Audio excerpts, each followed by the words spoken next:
This year's Wisdom of the Elders at SERFA, my favorite hour and 15 minutes of the year. So I appreciate all of you being here. I appreciate this year's class of elders, starting on the far end with Ron Olesko. In the middle, you might realize that's not Sheila K. Adams, but Andy Cohen. And Carol Rifkin over here beside me.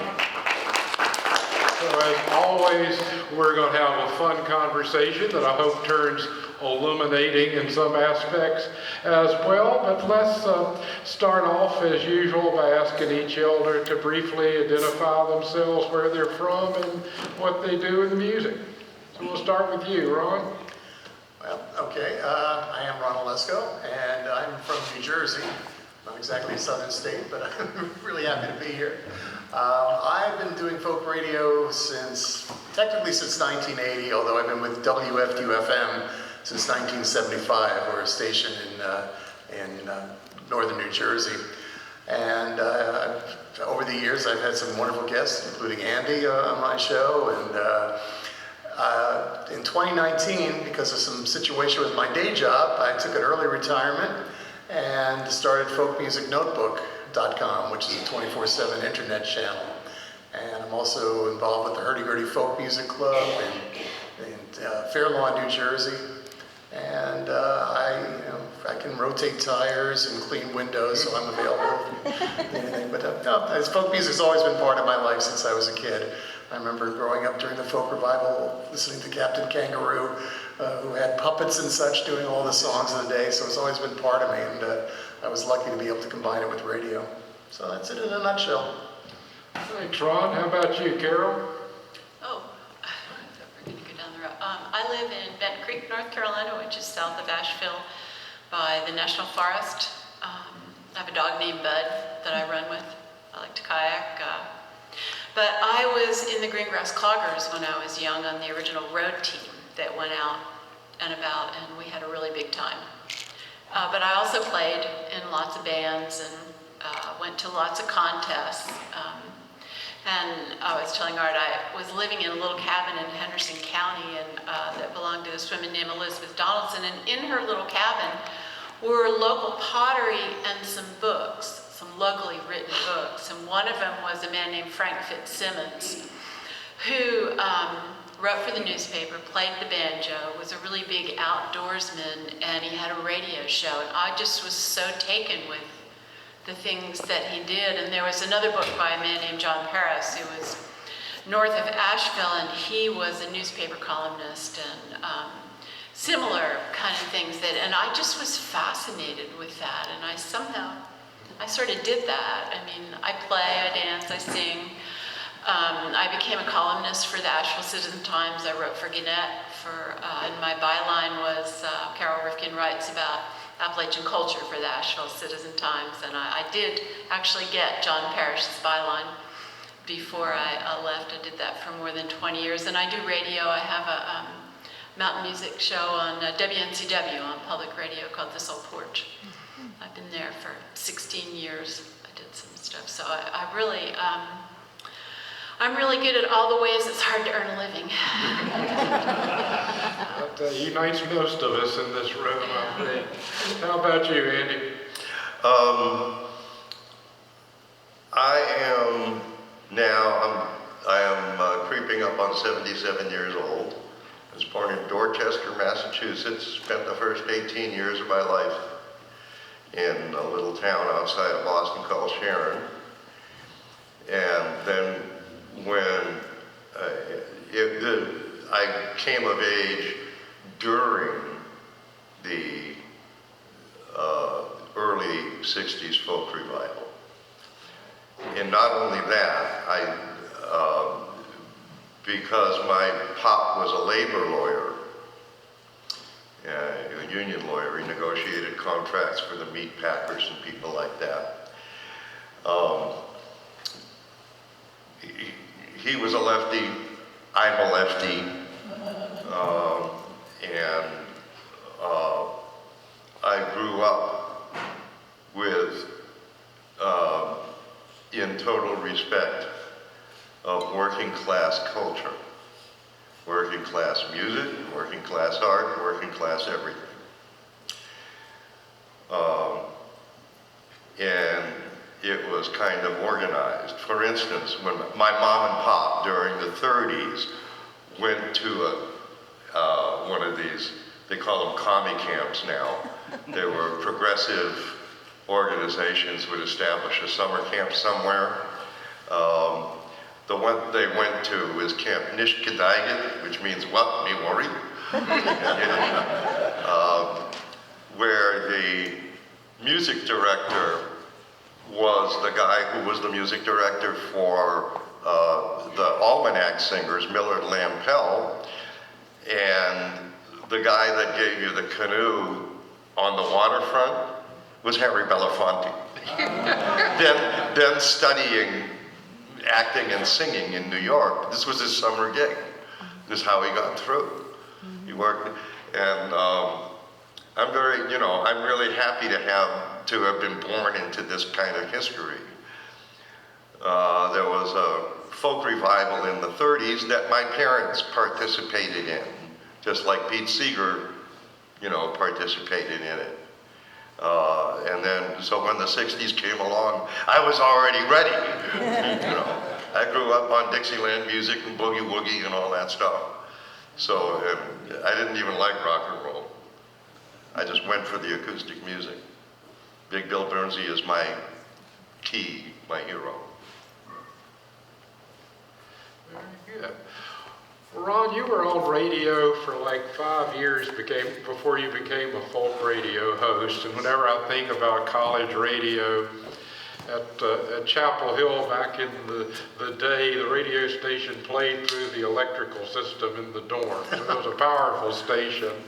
And this cat who would eventually call himself Rick Dees was sitting there doing his show. He had the same mentor as DJ that I did, but guy came into the studio there and said, "Hi, my name's James Taylor. I just got signed to Apple Records and my dad's dean of the medical school." And Rick Dees laughed him out of the studio. "You ought to be a stand-up comedian. That's the funniest thing I've heard in days."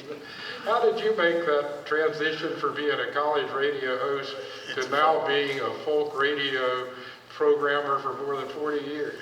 Well, as I said before, I kind of grew up. I was a little kid during the folk revival, so I didn't get to hang out in the clubs or anything like that. But, we sang the songs in school, so it was always part of me. And I always had a thing. My dad was always listened to the radio. I mean, he listened to everything.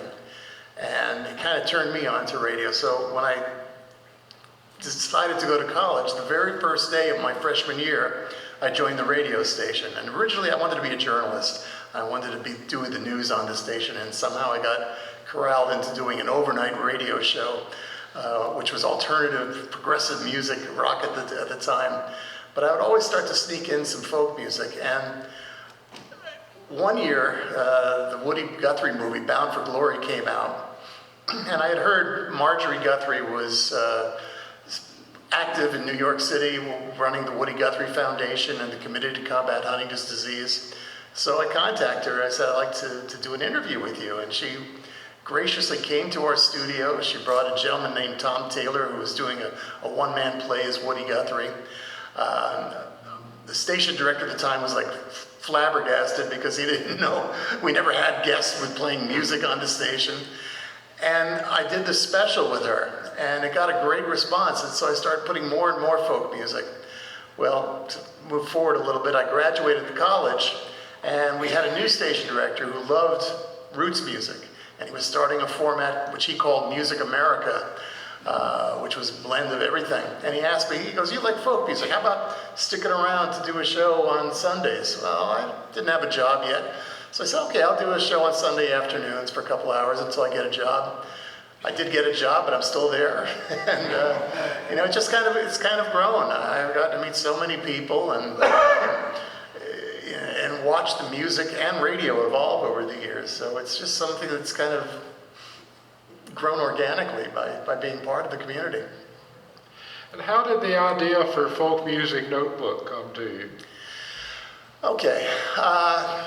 I could see how radio's been changing over the years, and with the internet and with people having shows archived, it became harder for, it's becoming harder for regular terrestrial radio folk shows to maintain that audience. People don't listen by appointment anymore. They'll tune in whenever they can, for a lot of the audience.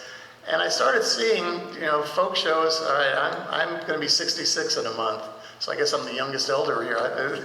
but I could see that I'm one of the youngest folk DJs that are still doing these programs. And I'm not 70 yet. No. Okay, good. I'm under 70, just so you know. But it's getting harder to have the music out there. So I felt there really needed to be something where there was a service that could offer music 24/7. And the circumstances I was working at, my day job was in television production, and the company I worked for decided to close its doors. My wife and I sat down. I was, 62 or 63 at the time. And I knew it was gonna be hard finding another job in television.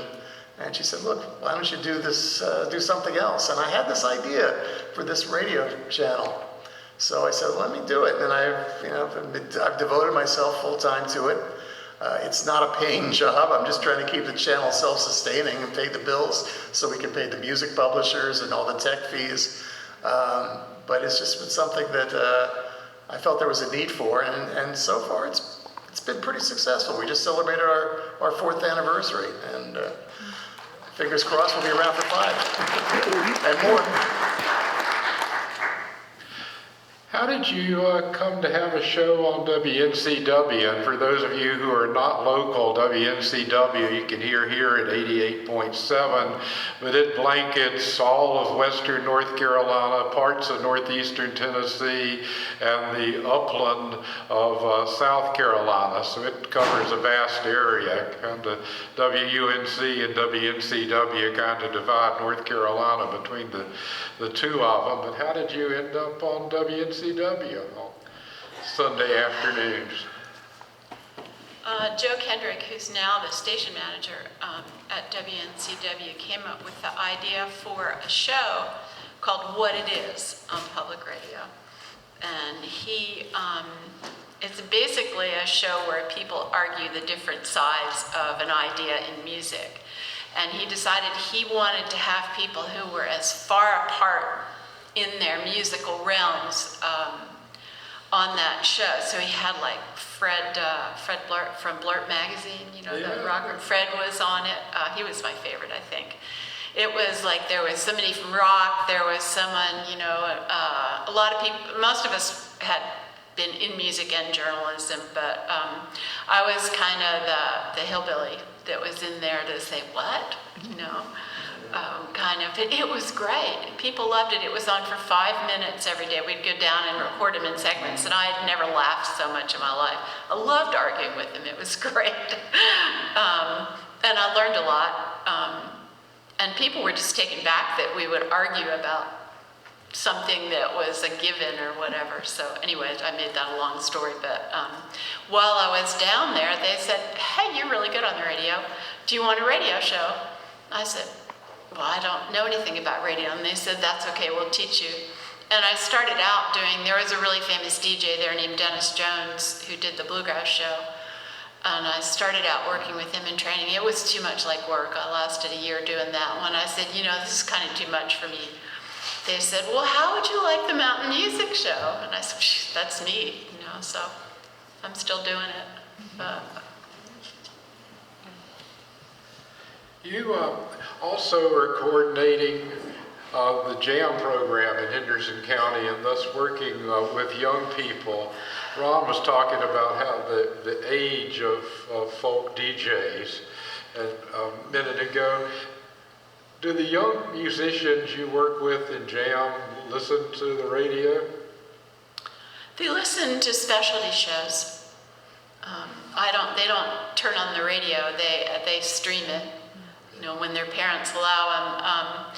About 6 years ago, a philanthropist called me and said, which was a big surprise, he knew a friend of mine from Henderson County and said, I want to start a nonprofit in Henderson County to bring the music back. And I said, what are you talking about? There's so much music in Henderson County. But he was kind of right that the people that I knew that were really important were gone. Arlene Kesterson was the center of the universe, and she had passed away, and the teams were all being claimed by Asheville. It went from being the center of music and dance to having very little. It was real scattered when the leadership passed away. So we started a nonprofit called the French Broad Valley Music Association, and I started jam sessions out there with plays. So I still play every Wednesday night out there. Anybody can come. I use Ms. Hyatt's rules, which would be nice or leave. We take turns. The other sessions aren't like that, but the old mountain sessions, you had to take turns and be polite, and you had to try and play. It forces you out of your comfort zone, and you learn things you might not know. And my commitment had been for a while to learn the music that was here, because what I've really noticed is that there's this homogenization of mountain music going on, where people know Tommy Gerald. He was really famous and wonderful, and I worked with him, but he had a unique style, and they played that in Round Peak, and that's the most popular, but they didn't play that here. They didn't play like that at all. They played like in East Tennessee. The higher mountains had ballads, and they had clogging teams, and they had East Tennessee longbow. So I kind of started over, and I learned that from a man named Arvel Freeman, who passed away last year, and wound up playing with him for like 30 years. But that's pretty much been my mandate. On Wednesday night, we play those tunes, and some people come and say, oh, you play all that old stuff, but that's okay. You sit, if you're not good, you don't sit in the middle. You sit around the outside, and you're polite and don't play loud. But it's been wonderful, and the world has really changed. Asheville was like Mecca for young people, but young people can't afford to live there now. And they're in Hendersonville. They're in Henderson County and Brevard, and in the surrounding Marshall and the surrounding counties. There's all these really wonderful music things going on in Marshall and with young people, but they're not quite as much in Asheville because they can't afford to live there. So, and then we started a jam program, which was hard because COVID kind of really got in the way of that, but it also is good in that we bonded a lot over let's get to play. But I have 22 kids ranging in age from 7 to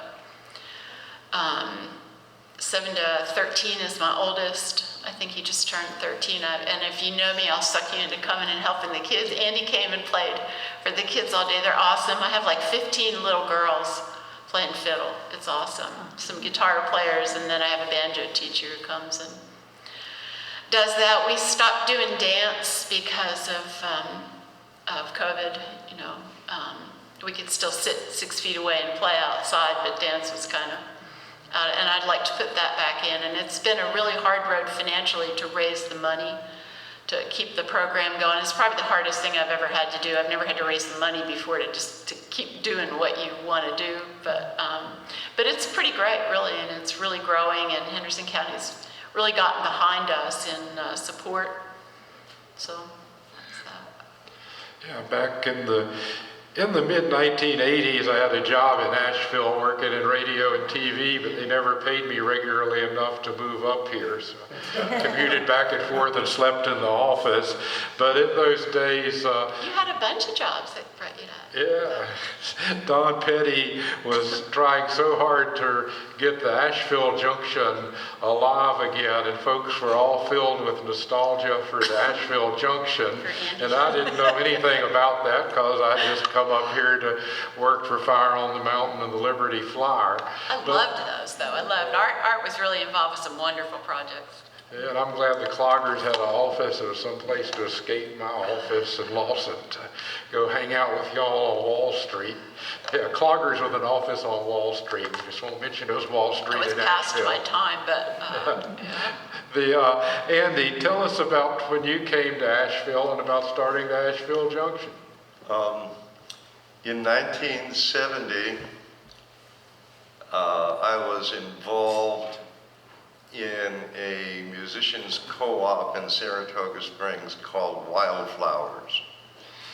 and a number of fairly famous, now famous, folk musicians were members. John Robertson, Tony Barron, Margaret MacArthur, Rosalie Sorrells, Utah Phillips, and a bunch of people you never heard of, Bob White, Alan Stoll, myself, my buddy Rat, and a number of other people. Al McKinney was our kind of all-around road manager. And for about a year and a half, we clung to each other,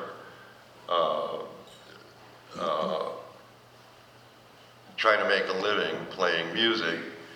And we had this one portable folk festival we did over in Vermont, and we got paid with a rubber check. And that broke us up. And we scattered to the four winds. Bill Vanaver was then living in, we were living in different places. Wherever we were, we organized something, okay? We was scattering to the four winds. Rat went out to Seattle and became a shipwright. Bill Vanaver became a dance instructor in all kinds of Asian lands, and Jack McGann started the Cherry Tree Co-op. My then wife Iris wanted to go back to graduate school, and she got accepted at Mankato and at Cullowhee. And she said, "Where do you want to go?" And I said, "They got snow in Mankato, they got fiddles in Cullowhee. Let's go to Cullowhee." So she got her couple of degrees from Cullowhee, and then we moved into Asheville, and I was looking for something to do. And I heard about this preacher who'd come in from Alaska named Dick Gilbert to take over what had been an African-American girls' school under segregation called the Allen School. It became the Allen Center, all kinds of community organizations started there, and he wanted to have a coffee house. So he said, "I'll tell you what, you get my gym painted for me, and I'll buy you a sound system and back you until we know whether it's gonna go or not." So I organized a bunch of folkies, and we painted the gym, and he bought us a sound system, and Asheville Junction began. Now, there's a peculiar thing about Asheville. One of its major exports is banjo and fiddle music. But in Morgantown, there was Etta Baker and her whole family. And in Kingston, and Leslie Riddle, and that's where Ronnie McGee grew up.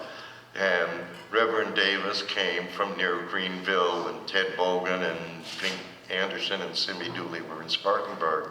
Why wasn't there any blues in Asheville? I found out there was. It was just hidden under everything else. I went down on the corner, right down the street from the Allen Center. There's the corner of Eagle and Valley. If you ever read any of the Thomas Wolfe books, that's where Gene Gant goes to get his jelly roll, that neighborhood. And I started asking people my sneaky folklorist question, you remember that old guy that used to play blues around here? Somebody, yeah, that's Walt Phelps, and he's over there at May's place playing the numbers and having a beer. And so I knocked on the door, and I found him, and I brought him up to the junction.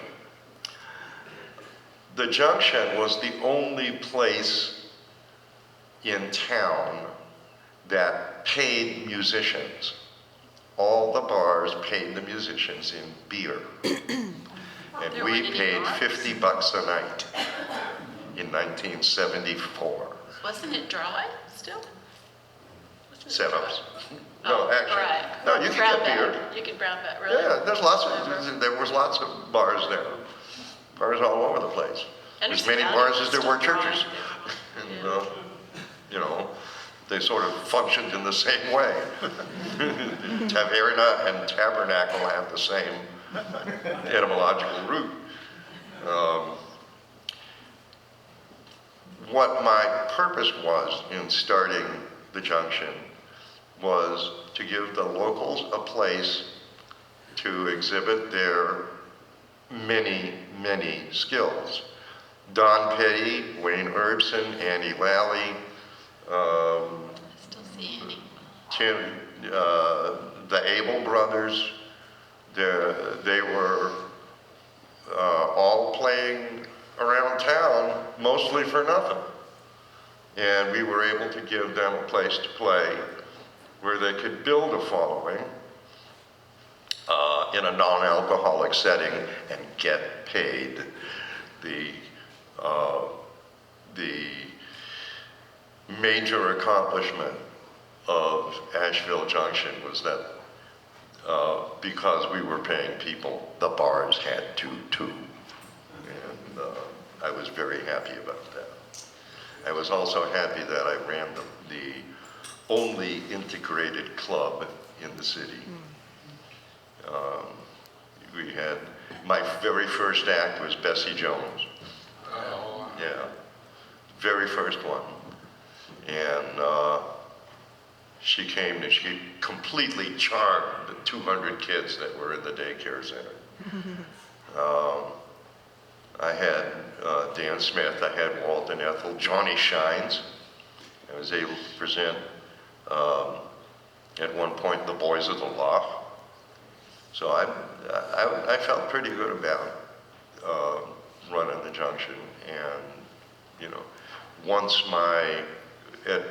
our baby was born, Maura, who is now on the edge of menopause. We're talking 50 years ago here. I've known all these people. I mean, I'm 77 years old. I've known all these people for most of my life. I've known many of you for most of my life. And I managed to get away with just picking a guitar to make money with it. At one point, we had to go back up north. We went to Ohio so that we could be in between the grandparents. And I got drafted to run the Kent State Folk Festival there. And that's how I got my fabulous education. I got to go to grad school for 10 years. That's why you were at Kent State. I don't think any of us knew why you were there. That's book learning, that's not wisdom. It was I have great no because he wisdom. hired us all to go. I mean, would the Quirklickers have been at Kent State as Quirks? oh, I've heard about Asheville Junction. Tell us about the Hurdy-Gurdy Folk Club, Ron. What's that? Well, Oh, that's Ron. the Hurdy-Gurdy is a club in venue in Oh, New Jersey. did you start that? I didn't start it. I was there at the beginning. I was doing my radio show, and a group of folkies in the area started this little club because there was nothing in Bergen County, which is where I'm located. So they started the Hurdy-Gurdy in 1981, and I was already on the air doing the folk show, so they contacted me, and I emceed a few of their shows. But it's a venue that's been going, as I said, since '81. We do a concert once a month. Over the years, it's been really a who's who of artists that have been there. Back around 2000, they kind of corralled me into doing their booking, and we had to move to a new venue, and the president decided they didn't want to have any part of moving. So suddenly I became president, and I'm still president of it today. But we've been struggling since the pandemic, as most venues have been in the area. But we try to model ourselves after a lot of other folk clubs, you know, bringing in name acts, touring artists, and also coupling them with the young singer-songwriters in our area as openers and sometimes co-bills.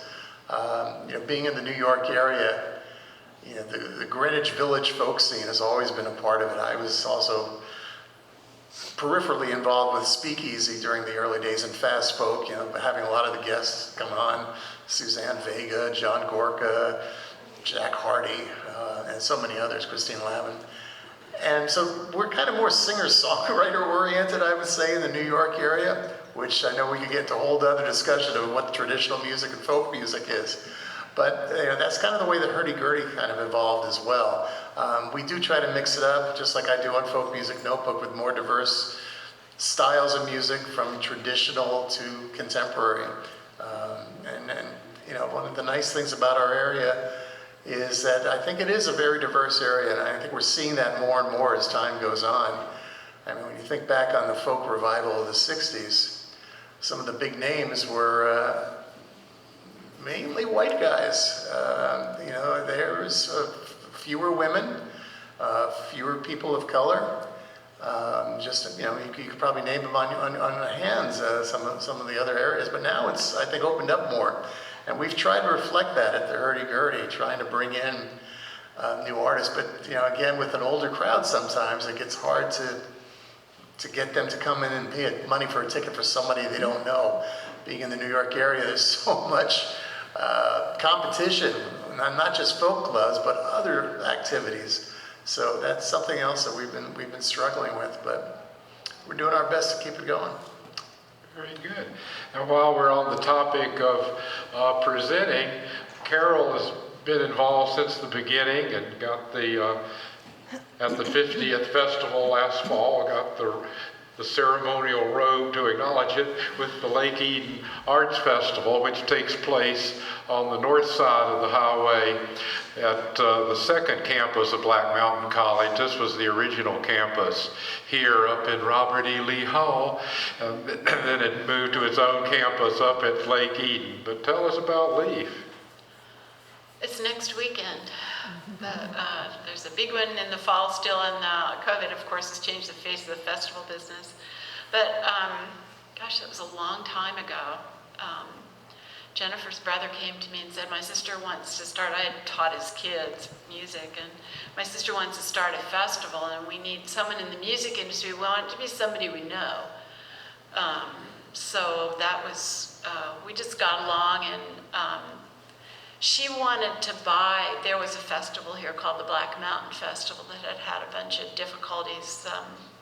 So we tried to buy that, and we kept trying to buy that, and it just didn't work out. And she looked at me one day and said, well, we could just start our own, couldn't we? Couldn't you do that? We could just start one. And we said, oh, sure. It's like, two women starting a folk festival in the middle of, but it was great, and it's still going. I produced 22 festivals. I guess I stayed for 12 years. But it was too hard for me to play and do other things I wanted to do. But I mean, I'm really proud of it, and she's my sister from another mother. I'll be there next weekend. I always go and play. And during COVID, we started walking around the lake together outside again and talking about where do we go? Where could this go now, and how will we survive music and all that? And she's managed to adapt. The festival's still, she does a smaller camp instead of two huge ones. She's doing a smaller camp. But the festival was so successful. When the city festival went under, LEAF became the downtown festival. But anyway, it was fun. I'm glad I did it. What makes LEAF special? I think anything goes there. People really feel like as long as you don't harm anyone else, you can do whatever you want there. And if you ran around naked, no one would care if you didn't hurt them or expose yourself to children or whatever. But it's always been like open to anything. And our visions were a little different. I liked roots music. I have this thing that there's only so many ways you can move your body. If you're in a folk culture, if you think about it, it's going to have strings and or you're going to hit something on it, or you're going to move your body. So, going to different dance things and meeting Chuck, and the first great African dance company was in, Chuck, what was his name? Great dancer. Chuck Davis? Yeah, Chuck Davis. We went and took that and said, hey, would you come to LEAF? I just wanted to put all the different types of music together. We'd have Louisiana music next to Canadian step dancers, next to, in an intimate setting where people could talk to him because we were limited to like 6,000 or 7,000 people on site. And it worked really well. She's more committed to third world music and goes back and forth with that. Her theme this time is African. She's got a great educational program going to South America and to Africa. So we're still kind of on the same path, but they go back and forth. My first day on the job at the Art Center in Carver, I walk in there, there's Chuck Davis sitting in the lobby, and I hadn't seen him in 7 or 8 years. He passed away, I guess, 4 years ago. Yeah, he was wonderful. I go, but what are you doing here, Chuck? Well, one of your instructors for this kid's class was sick and called me and asked to substitute. That was a pretty good substitute there, the African dance class. Tell us a little bit about how the cloggers migrated up here. It had started in Greenville at the university, and it was a club. It had been a club. North Carolina. Yeah, Greenville, North Carolina. There was a good music community there, but it was a huge club. And when they started getting invited to do things like big festivals, it was great fun, but it was pretty hard to maintain and control in terms of getting, all those people off and around. And so they split into two groups. They had the people who didn't travel, and then they created a professional team that would be on the road and come back, so we'd go back. But we were hardly ever there, and it was really hard to get places from Greenville. There wasn't a good airport near there, and we all wanted to be in the mountains. And we just said, just kind of like starting leave, let's move to the mountains. Let's buy a bus. We went and bought a bus from this, on the way to the mountains, we went and buy this bus. We had borrowed money, and we bought a bus from a gospel group in Hickory. And we didn't know a lot about buses. We'd had a school bus, but the guy, we knew we were in trouble. The guy, we gave him the check, he kissed it and said, "Hallelujah," and ran out of the room. and we broke down like in Old Fort. We only made it from like Hickory to Old Fort, we just like 20 miles or something, but it was an adventure. It was a little bit like the Muppets, or kind of making it.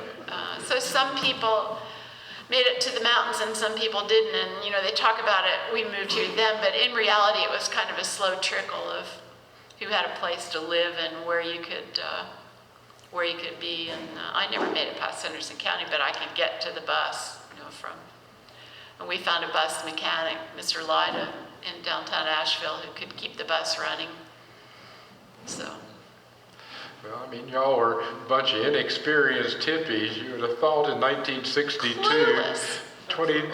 23 years after joining the Grand Ole Opry, Bill Monroe would have known better, but he bought a bus off Johnny and Jack. And they take off from a trip, Nashville, Miami, Los Angeles. In the bus he just bought off Johnny and Jack. And they get on the road and discovered that the waste treatment system hadn't functioned in several years. It hadn't even been cleaned out in several years. And here they're all going on a 6,000-mile bus trip. So a lot of folks have made bus buying decisions that weren't too good. I don't think we ever even had a waste system on the bus. But we did chart our trips by where we broke down. Although I remember the Dalles, Oregon, after going all the way across the country, we broke down in the Dalles, Oregon, there's really nothing there. People were so nice to us when we'd break down.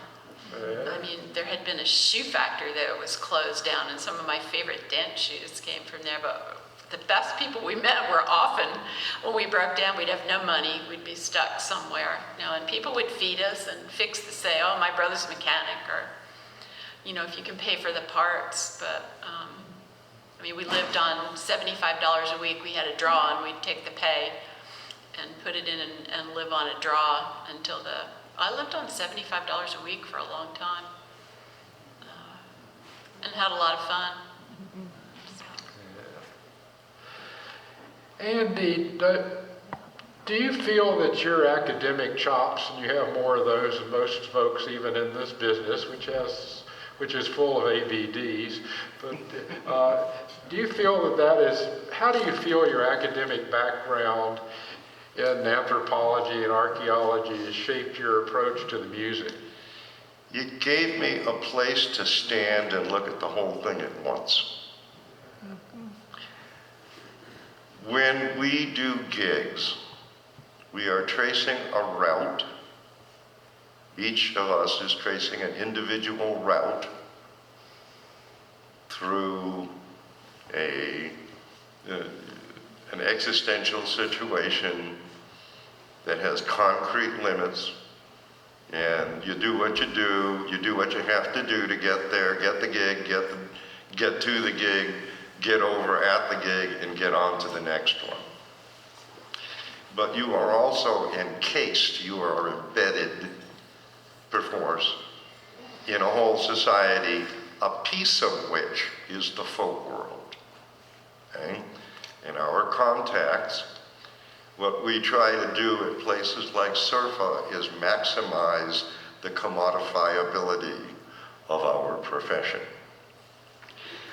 But what anthropology teaches me is how to suss out the origins, the impulses that cause people to become fiddle players and banjo players, and to embrace the music, all of the non-economic values. I am hardly at all interested in the economic processes that I have to participate in order to make a living. I'm much more interested in why we love this stuff. That's the real motivation. The economics has very little to do with the folk world. Bob Dylan learned everything that all of us collectively know at the same time. His motivation was to dominate the industry.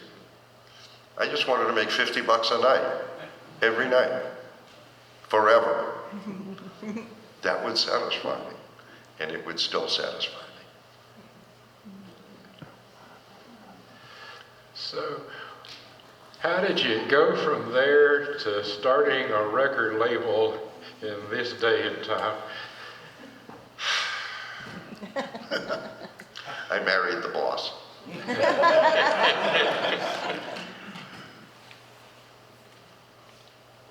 27 years ago, 28, 30 years ago, Larkin Bryant hired me. I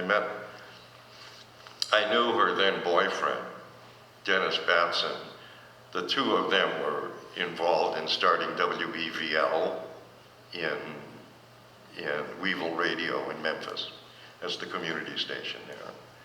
And I'd known Dennis from a previous situation. They broke up, and I broke up with my wife, and I moved to Memphis, and we got together and we played music. We had the same attitude toward the musical origins and what was traditional and what was not traditional. You know, we were older folkies, not songwriters. 99% of what we did was what we learned, what we received from the great folk cloud, and not what we contributed to it.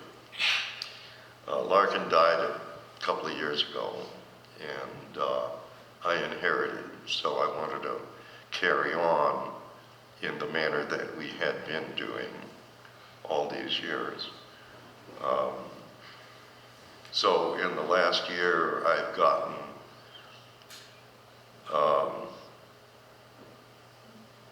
11 under-recorded people recorded, and they'll come out. The CDs will be coming out as they get made. But I just wanted to do something to honor Larkin and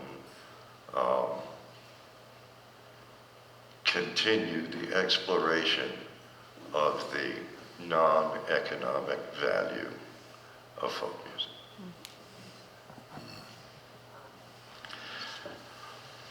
Could I just add something? What you're saying about non-economic, I kind of feel the same way about what I do, because I'm not getting a paycheck for radio ever. But there's something that's important to carry on those traditions, and I love what you said about the anthropologist part. I worry sometimes when I come to conferences, not SERFA, but I've seen artists come in and have no background in what the roots music is. I'll never forget, I was at NERFA once, and this was when Dave Van Ronk was still with us, and he was sick. And they were taking up a collection, and we were at dinner, and someone next to me turns to me and goes, "Who's Dave Van Ronk?" And I realized we got a lot of work to do here, So yeah, I think everything, I'm sorry, I'm just rambling here for a second, but what you said really touched me, and I think that is something that's so important about, getting back to the roots, and there's a place for both singer-songwriters and these traditions, but we need to learn those traditions to become better singer-songwriters, in my opinion. Bear in mind that the social policies of the last 50 years have blown up the situations in which traditions are forged. The kinds of traditions that we're talking about. Rural traditions, traditions of music, not just music, but cooking and house building and child rearing and all of the other anthropological, those are all traditions too. And in a lot of ways, it's a good thing that a lot of these traditions are no longer in force. Who wants a tradition of segregation? Yeah. Who wants it to, this is the way it's always been, it's got to be this way. Forget that. We're all people. Chimps don't dance. We do. They don't sing. We do. Every human culture has music. Every human culture has dance. Every human culture has traditions. The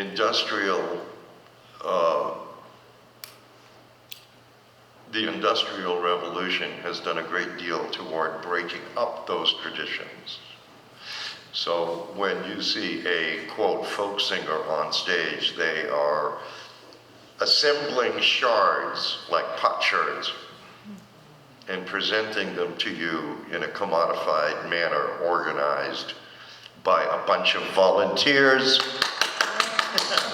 Thank you very much, all of the people who work for nothing in the folk world, just to see us come and pick. That's that non-economic value. That's how the coffee houses and the festivals get organized, by people volunteering. Sure do. Carol, how do you put together your radio show? Do you, like my wife, just go on air and play music, or do you come in heavily planned? Probably somewhere in between that. I have a rolling suitcase. I have this huge suitcase filled with CDs that are digitized albums that they didn't reproduce, and that's my history section. And then I have the new section. I kind of have this little thing in my head. I get a theme, but in every 15 minutes I try and play a start cut, a new cut, a regional cut, and an anything goes cut. As part of my rotation cycle of it. So I try and include everything, but lots of times I just get in there in the library and I'll get on a theme. Fiddlers that do this particular thing, or banjo people that, you kind of get on a roll with it, and it makes it really fun or songs about, New Year's or the holiday or whatever. So yeah, I'm like halfway in between her, maybe. Sort of planned, but sort of not. How about you, Rob? Very, very similar. You know, I have two things. I do my radio show Traditions, which is on Sundays from 3 to 6, and that's the one I've been doing on WFDU since 1980. It also is on Folk Music Notebook, and for that one, since the pandemic, I've been pre-recording every week. We weren't allowed to go into the station, so we had to work from home, and I was already doing some of that. But it's kind of like, it just kind of evolves. You know, some of my listeners will send me a request, and then I'll start building sets around that.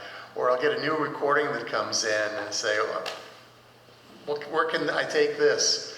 And so for that show, that's how that builds. So you know, a 3-hour show will take me probably about 10 to 12 hours each week to put together and record.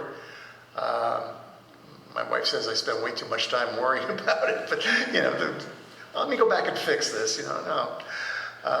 But for Folk Music Notebooks, it's a 24/7, and we do a lot of pre-recorded shows in the evenings, but the bulk of our program is based on our songs.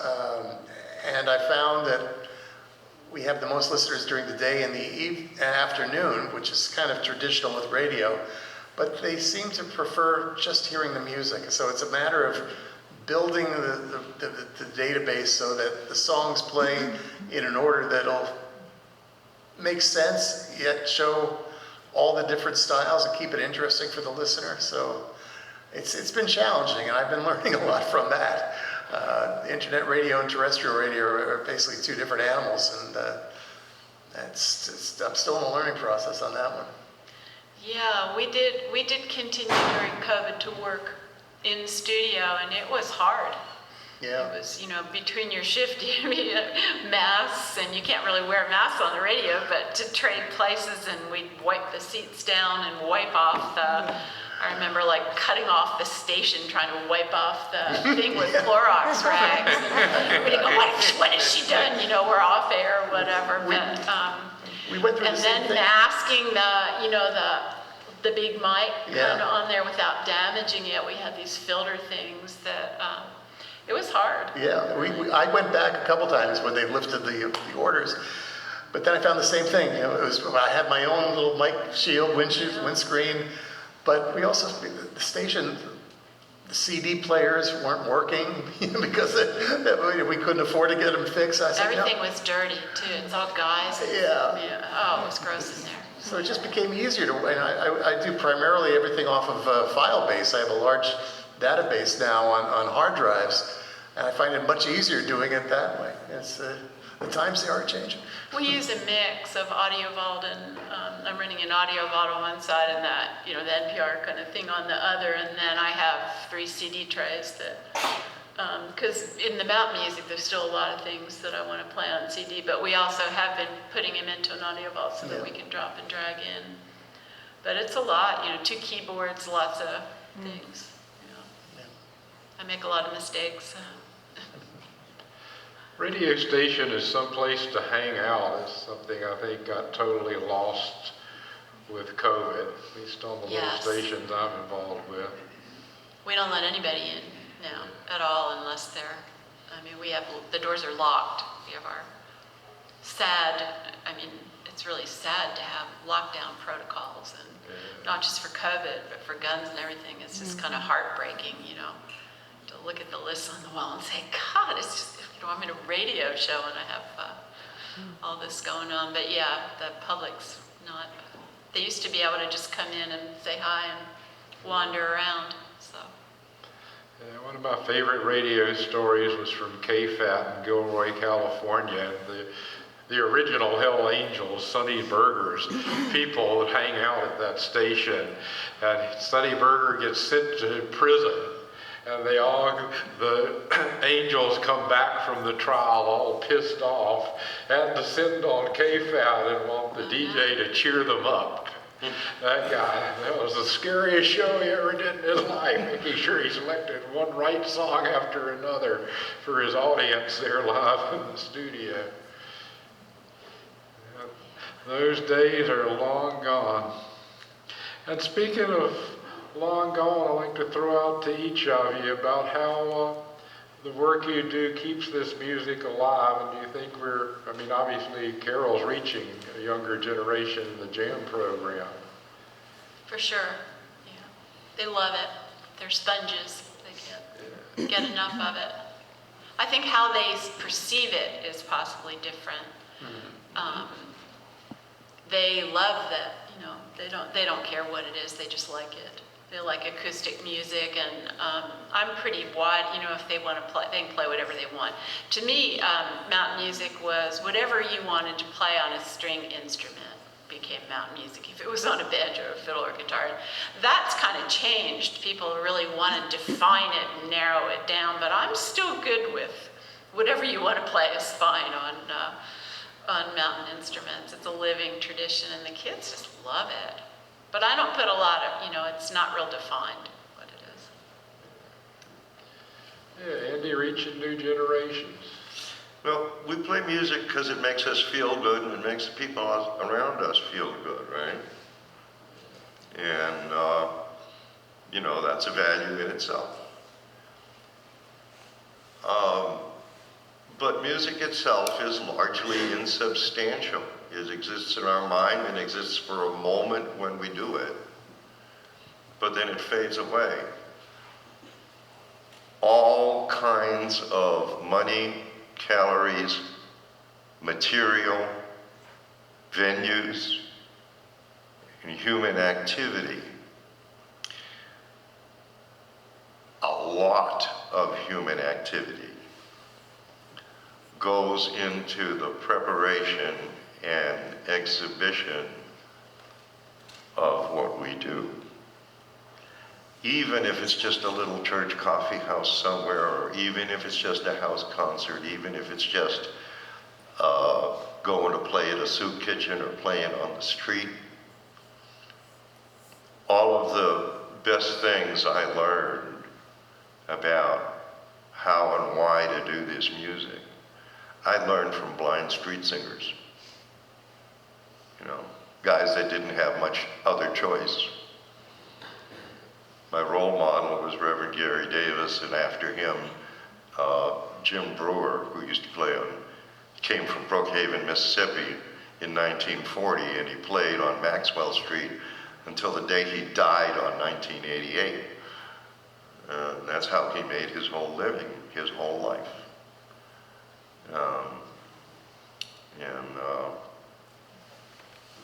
You know, the education I got from the old guys is a different kind of education than I got from all those books. I got a lot out of the books. I got an orientation out of the books. But I learned how to deal from the old guys. I think it's a lot about community. I mean, y'all are here as part of a community, but I have found in music, radio, whatever, anything that it's all sort of intertwined. You know, there's this serendipity of people working together. At JAM, you know, when it's really hard to raise money, and I needed a spokesperson, and I was talking to Jim Lauderdale. Said, Jim, you know, I didn't know how hard this was going to be. Like in the next county, they've got the Steep Canyon Rangers doing benefits. I said, and I'm just not important enough. And he said, I'll do it. And he's helped us raise so much money. I mean, he didn't have to do that. He's awesome. No, and it really was hard for him to step out and add more to his plate. But people do. They step up to, you know, if you say you need help and it's reasonable, they generally do in the music community and the arts community. Our community, Andy hit on something pretty significant to me, is that all of us had choices. To make a living, we didn't have to do this, but we didn't grow up a coal miner in Jenkins, Kentucky, or a blind person in Watauga County, North Carolina, who had very limited choices. We did, but we got led here, and I'm glad we did. Might not show it on the bank statement, but it's been an amazing life. And that has to affect how everybody approaches the music or what we do within the music community. That we're here by choice. We're not here out of desperation. We're not considering ourselves lucky to split a hot dog and a 5-cent pie. I had a day job in television, as I mentioned. And I'll be honest, after 40 years, I was tired of it, way tired of it.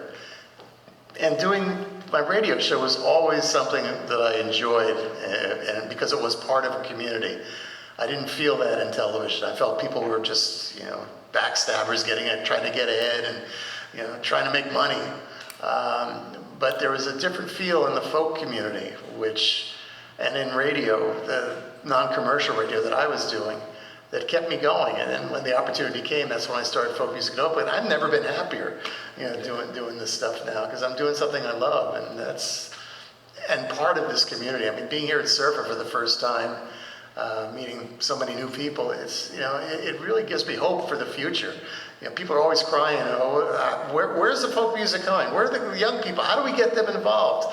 Well, damn it, they are getting involved. It's just in a little different ways than the way we're doing it, Yeah, I mean, Teaching as fast as I can. Yeah, and you're doing a great job.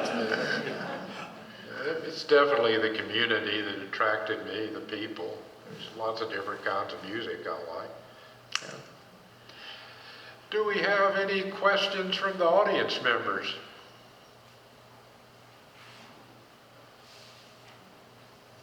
Yeah, They all agree with us. I'm familiar with it, but Carol, could you maybe just tell them a bit more about the jam? Could you just maybe tell everybody a little bit more about the jam program and exactly what that is? Yeah, it's the Junior Appalachian Musicians Program, and Helen White started it, who was partner to Wayne Henderson. She had been a friend of Dick Terrier's. I think they both taught in the same school. He was a librarian or something, so I met her in that strange serendipity of all that stuff. And it has grown. There are 56 jam programs now. We were we were the last county in the mountains to get a jam program when I did it. So it's really grown. It's really big in Tennessee. But basically, if a child wants to play, I find an instrument. If they don't have the money, I find somebody to pay their tuition. The session that we do with adults on Wednesday night, we donate that money to the program. I stand up. I mean, it's ridiculous I do this now, but I stand up in the middle of the room and say, I need 3 bows, y'all. Empty your pockets into the tip jar. These kids need, people donate it, but it's an Appalachian music program, and it's different in every county, which is really wonderful. That the idea is that you're supposed to have it reflect where you are. It isn't somebody else's concept. You're supposed to play what people played where you are in any way you want to, and it doesn't matter if it's bluegrass or old time or blues or whatever. It's just getting the kids playing on stringed instruments and playing together, and that's pretty much what it is, yeah. And are all 56 programs operated completely independently of each other? Yes, but we do have, you have to use the trademark, you have to be licensed by the main thing, but we are all dependent on ourselves and economic. So Brett Maras took over from Helen, and the main thing that the main jam does for us is she acquires gifts of, like someone would give her 100 tuners. We didn't have any tuners like the first 2 years, which was okay, but I learned to play without tuners. But then somebody made a gift and she distributes them. And also it's kind of a distribution of instruments. She and Jim Lloyd do. If I have 3 quarter-size fiddle and somebody else has 2 halves, we can trade. Or she gives everybody 10 instruments, and after that you swap. If I need a bass or something, I can say, I'll give you this if you give me this. And she kind of gives us a way to network with each other, but we're all completely on our own for the most part, other than that. How do kids find out about the program? Gosh, I don't know. Word of mouth, mostly, it seems like. Or they saw you play and they ask, and you say, well, there's a kids program. Or the parents say, my son's been playing guitar and he wants to learn more, and there's it's a little easier for us now because Henderson County has let us use the Parks and Rec building. We used to be, we were in the back of the brewery. We actually have 2 real classrooms now, which is we really appreciate. But we were in the, then we were in an auditorium where we'd have 2 different classes going on at one time, and we'd be like pretending we didn't hear the banjos. And so it's not easy to do, and a lot of them have a lot more money than others. It's just how much your county gets behind it. But Henderson County is really starting to get behind it, so it's good. Yes, sir. A question for everybody. What, if anything, have you done to attract new cultures that are coming to the United States into your programs? The Middle Eastern folks, North African folks, Latin American folks. They have their own traditions. That is certainly folk music. What was the question? How do we attract other cultures into it that are new cultures, Asian or Latin, or that are in the community, whatever? Go to the dances, make friends, live in the neighborhood. I mean, you have to reach out. The idea of a folk festival, Bascom Lamar Lunsford transformed the idea of the Asheville Folk Festival by having a contest, but breaking it up into different acts so that people saw a variety show, but the judges could still judge. The Newport people took this idea and used it to put different similar instrumentalists, similar singers on the stage together, ripping away the neighborhood borders. Most of the early recording was done in New York, where the turf lines were very clear. You didn't want to go into an Irish neighborhood if you didn't belong there. Just like if you're a South Sider in Chicago and you want to play a West Side club, you need a sponsor. You can't just go there and walk in and say, give me a gig. And the idea of a folk festival is to strip away all of those borders and let people just interact as they might. It's been successful. Good job, guys. I think I would have to say my response to that is that at a higher level of group, I feel like the Arts Council and people have to be responsible for that. I've got my little corner, but at the same time, there's a lot of Hispanic kids, and there's a lot of Hispanics in Henderson County, and I've had a lot of Hispanic kids come through it, because the same GCD that I'm teaching is the same I mean, it's the same. Music is a common language. They can play whatever they want with it, but once they learn it, so I don't really care where they're from. We take them in if they want to do it. It's okay. Interestingly enough, Jane Addams at Hull House, back before World War I, presented what she called a folk festival, and that was sort of like folk mood out here. Everybody go demonstrate your culture for all the other people here. Very much on that theme, and as far as I know, that was the earliest use of that word, folk, 2 words, folk festival. There was an introduction I probably should have given, which is that the National Council for Traditional Arts has another model, and it's one that's culture-based. It was responsible for the creation of the Richmond Folk Festival, which is now the largest outdoor program in Virginia. 200,000 people come to Richmond over the course of one weekend.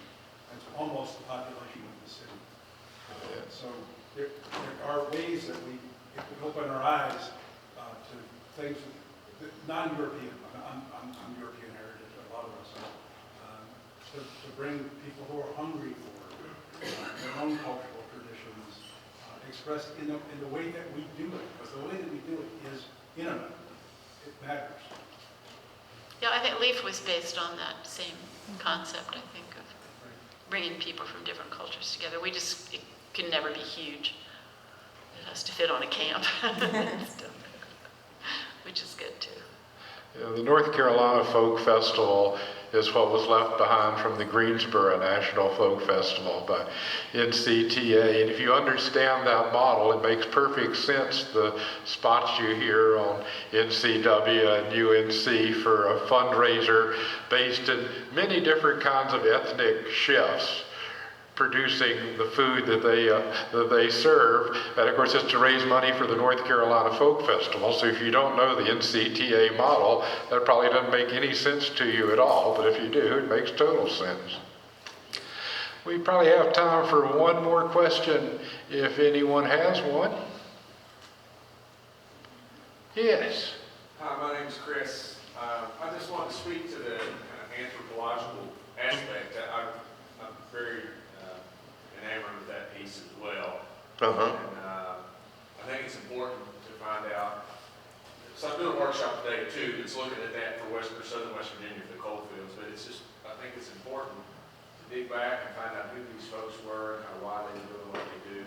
And folks that we've never heard of. There's so many archives out there, recordings that nobody ever made any money, and that wasn't their goal. But if that resonated with anyone else, we talked about that a lot. Yeah. Yeah, we are heir to the weight of historicity, but we are not bound by it. Let me tell you a little story. I am as sure today of my sort of intellectual position as I was when I formulated it in an instant when I was 17 years old at the Brandeis Folk Festival. Okay, 1,000 Jewish kids wearing yarmulkes, right? And the first act was the Jim Kweskin Jug Band. Great stuff. Everybody loved it. And then the New Lost City Ramblers came on and they showed them some real old-time country music, and then they brought on Roscoe Holcomb, and he knocked them out. Playing, now this is in 1964, when the civil rights movement was at its height, and the kids in Birmingham had been bombed just the year before. So there was a lot going on. There is an implicit fit between civil rights movement kinds of politics and folk music, traditional music, even if the people that play that folk music are very conservative, and a lot of them are.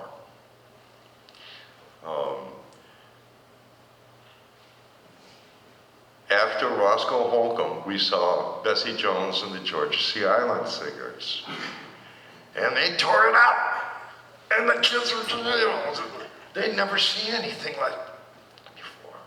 And then Reverend Gary Davis came on, and he knocked it right out of the park. And in the middle of his set, the Georgia Sea Island Singers came back, and they had church. And they had church in such a way that those Jewish kids, the yarmulkes were flying off their heads. And in that moment,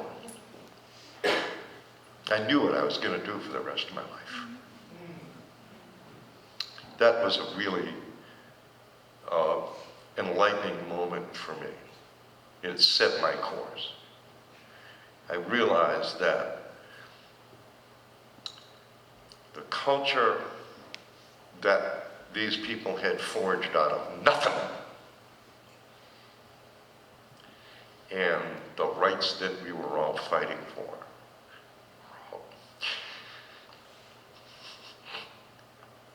we're all part of the same story. That's a beautiful image to end today's Wisdom of the Elders with, Andy. Thanks so much. Please thank our elders, Ron Olesko, Andy Cohen,